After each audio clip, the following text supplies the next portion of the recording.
നമ്മുടെ വൈകുന്നേരത്തെ ചായക്കുള്ള ഒരു കടിയാണ് ഉണ്ടാക്കുന്നത്. പഴംപൊരി. മൈദപ്പൊടി എടുത്തിട്ടുണ്ട്, കുറച്ച് പഞ്ചസാര ഇട്ടിട്ടുണ്ട്, കുറച്ച് മഞ്ഞൾപ്പൊടി ഇട്ടിട്ടുണ്ട്, കുറച്ച് വെള്ളം പാർന്ന് ഇളക്കുകയാണ്. പഴം മുറിക്കുകയാണ്. പഴംപൊരിയിലേക്കുള്ള പഴമാണ് മുറിക്കുന്നത്. അങ്ങനെ നമ്മളൊരു പഴം എടുക്കുന്നു, 4 പീസാക്കി മുറിക്കുന്നു. ഒരു പഴം 3 പീസാക്കണം, അതാണ് ടേസ്റ്റ് ഉണ്ടാവുക കേട്ടോ.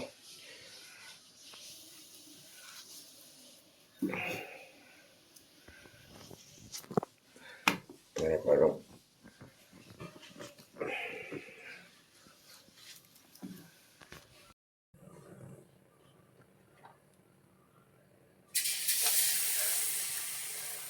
അങ്ങനെ മാവിൽ മുക്കിയിട്ട് പഴം വെളിച്ചെണ്ണയിലേക്ക് ഇടുകയാണ്.